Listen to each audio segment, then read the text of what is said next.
Башкортостанда коронавируска каршы вакцинаның 2 компонентлы алучылар саны 1,405,000 самаха кеше. Барлыгы 4 миллион халкы булган Башкортостан өчен бу сан азмы, күпме? Нименән куркабыз? Нигә һаман вакцинадан баш тартабыз? Прививка турында без нимә беләбез һәм нименән куркабыз? Бүген ошо турында һөйләшәбез. Һаумыгыз. Эфирда интервью тапшыруы студияда Гөлсемә Иштанова, программабызның кунагы медицина фәннәре докторы профессор Сәлия Мырдабаева. Һаумыгыз. Хәерле көн. Сәлия Шәрифән, милли календарга индерелгән прививкалардан куркусылар ул пандемияга тиклемдә бар ине, әмма бына коронавирус пандемия башлану менән вакцинадан баш тартучылар ханын бермә-бер артты дип әйтергә кирәк. Ни өчен без һаман да ошо прививкалардан, вакциналардан куркабыз? Нимә без улар турында нимә белмәйбез? Безнең Россия Федерациясында минеңчә был конкретно коронавируска каршы вакцинаһына каршы мәгълүматларның да күп таралуынан торалар дип уйлыйм. Чөнки хәзер бит информационный технологиялар киң таралган, шуга ул телевидение, ул СМИ, ул селтәрләр булганмы, шул бер үк кешеләр, антипрививочниклар төрле дөрес булмаган мәгълүматларны нык тараталар, нык активтар. Шуннан да тора дип уйлыйм. Үзенең һаулыгын, үзенең якындарының һаулыгын уйлаган кеше һәм билимле кеше бул мәгълүматларга ышанып бармай, дөрес мәгълүматларны табып кулланырга тиеш дип уйлыйм. Чөнки бу аттар буена безнең илдә лә, башка илдәрдә лә гомумән бөтә дөньяла кулланылган вакциналарның эффектлыгы һәм уларның аркаһында күпме гомер хакланып калган, күпме инвалидтарды булдырмаганбыз икәнен ханап карасак, уларның ханы бик зур һәм әйтергә кирәк, иң тәүдә Рәсәйдә бит полиомиелитка каршы һәм башка вакциналар бездә килеп сыкты. Безнең ниләр фәнни эшмәкәрләр таптылар бу. Һәм коронавируска каршы вакциналы иң тәүдә булып Рәсәй төркәне, шулай. Әйе. Шуңа күрә технологиялар әлбәттә үзгәрде. Кайбер кешеләр бу вакцинадан башларын тарта яңа технологияларны кулланган өчен, чөнки монда векторный яңа технологияны кулланган. Яңа төр вакцина, шулай. Әйе, яңа төрле вакцина. Шуңа кешеләр бик ышанып бармай дип уйлыйм. Әмма ләкин сагыштырып карасак, сирдең ниндәй һөҗүмтәләргә килтергәнен яки вакцинаның әлбәттә акыллы кеше вакцинаны хәйләргә тиеш. Бу соракта шулай дип әйтһәң дөрес булыр иде. Бына сынапта векторлы вакцинаны кулланабыз, ул классик вакцина түгел, әмма сирдә классик күренеш түгел, шулай бит. Ул да без белгән, без бугаса табиблар өйрәнгән сирдәдән аерыла.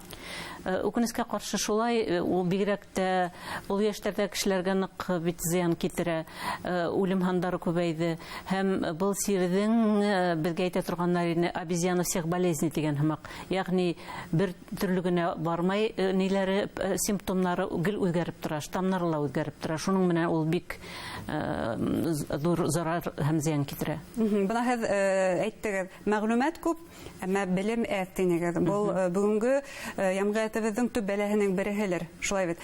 Бына әйдәгез, кайбер мәгълүматларны инкар итеп караек, антивакциннардан кайбер мәгълүматларын. Мәсәлән, шуларның бере вакцина ул кешенең ДНК-һына үтеп инә диләр. Һез генетик буларак бына инкар итәһегезме, әллә килешәһегезме? Әлбәттә, ул безнең генотипка, ягъни безнең күзәнәкләрнең исендә булган генотипка ул бердә үзенең йогынтыһы була алмай. Моны механизмда гәрдә карасак, булай дип аңлатып була. Безнең организм был вируска карата үзенең фикерен, үзенең мәгълүматын ала һәм антитела сыгара башлай. Организм безнең акылсыз түгел, ул акыллы организм. Безгә караганда акыллырак. Булай гына капыл гына шул безнең ДНКларның кайһы бер yerендә үзеп ташлап, аның урынына икенче индерүсен, анда икенче төрле ысулдар кулланыла. Шундый аңлатма бар, генотерапия дип атала. Кайһы бер авыр сирдәрдә, мәсәлән, нәсел сирдәрендә хәзер апробация үтәләр, төрле ген нихендә, кимәлендә операциялар, ягъни өзеп алалар да шул участокта. Бу катмарлы операция. Бу катмарлы. Ягъни ябай энә-менә генә башкарыла торган эш түгел бу. Шулай булгас, был вакциналар ундай мөмкинчелеге лә юк, һәм улар халыктың күдәнәк өлкәһендәге булган мәгълүматларны белмәвенә таянып, ана шундай фикер йөритеп, ана шундай мәгълүматларны дөрес булмаган мәгълүматларны таратып, кешене куркыталардыр дип уйлыйм. Коронавируска килгәндә, ул бына безнең ниндидер генетик сирдәргә бирешүебезгә ничектер юганда яһаймы?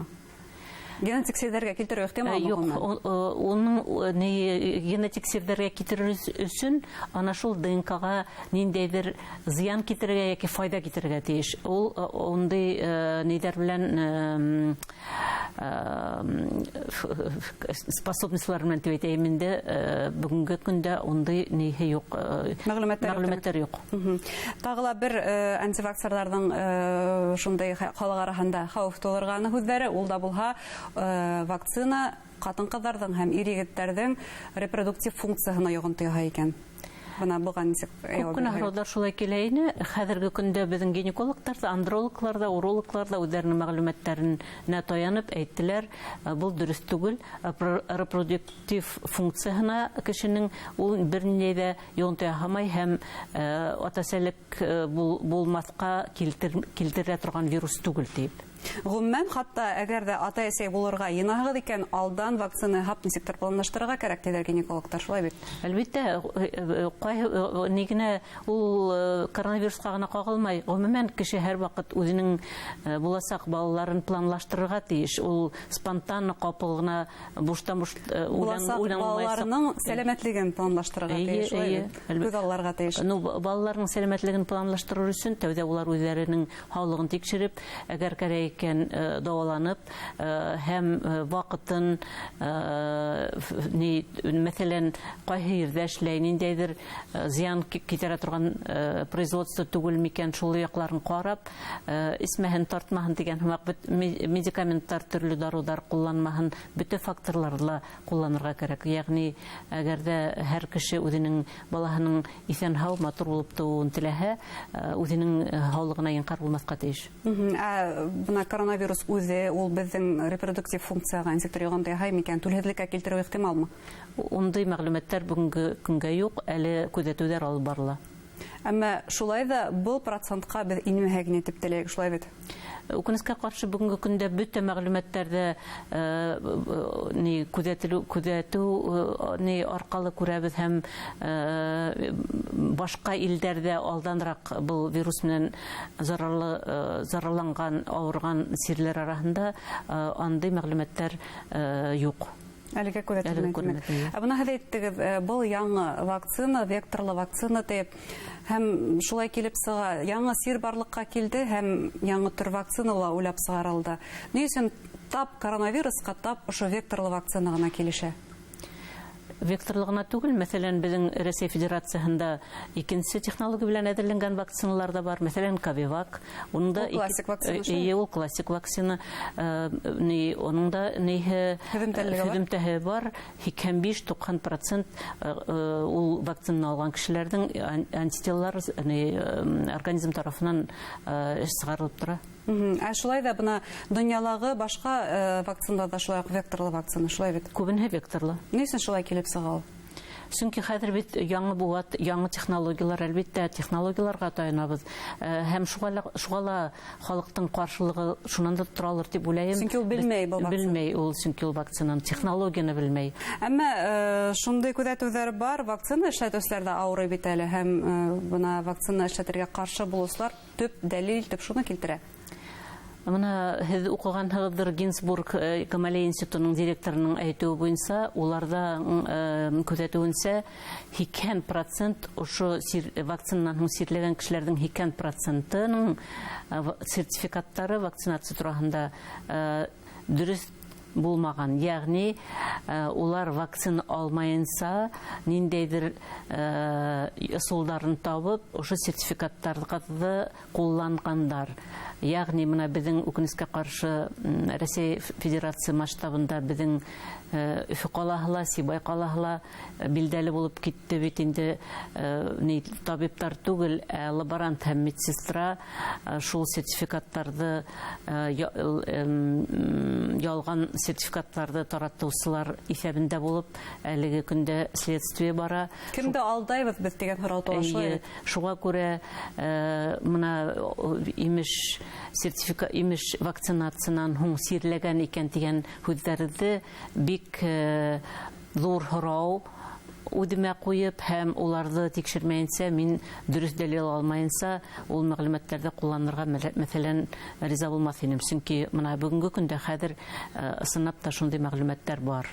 Ягъни бына ошо ялган сертификаттар менән без дәүләт структураларын алдай алабыз, без шул ук QR-кодтар менән сауда үзәкләренә инә алабыз, башка хезмәттәр менән куллана алабыз, әмма сирдән ул калкан түгел, шулай бит. Шулай шул.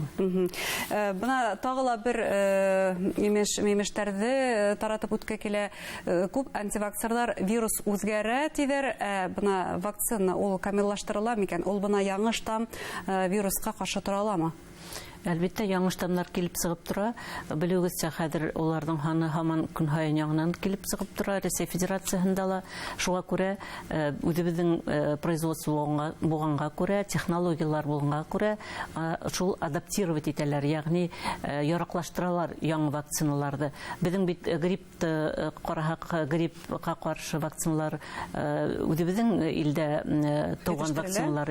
Шуңа күрә был шул ук технология мәсәлән, штамм грипп вакытында А1, А2, А3 подтип, Б и так далее штаммнар төрләр бар грипптың.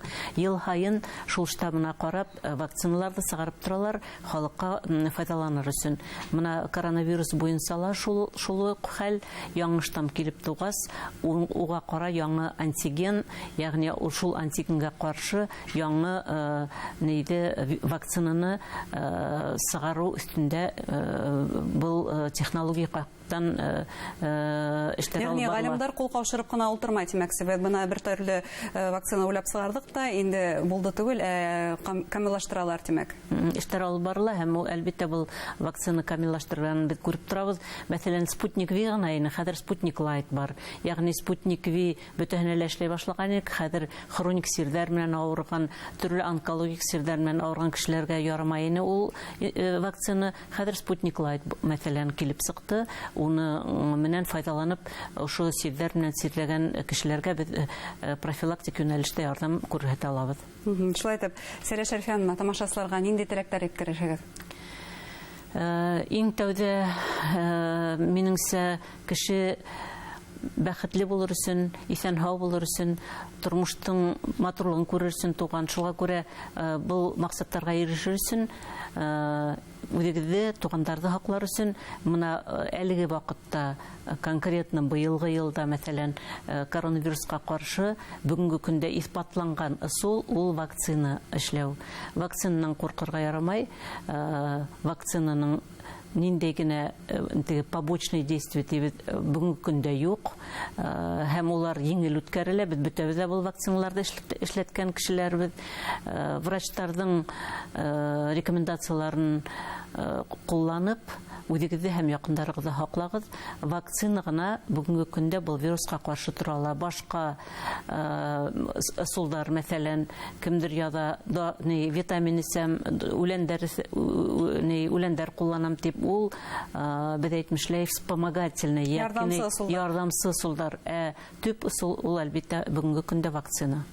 Зур рәхмәт сезгә әңгәмәгез өчен. Һаулык теләйбез сезгә. Рәхмәт. Хөрмәтле тамашачылар, шулай итеп, безнең студияла медицина фәннәре докторы профессор Сәлия Мырзабаева булды. Игътибарыгызга зур рәхмәт. Һау сәламәт булыгыз.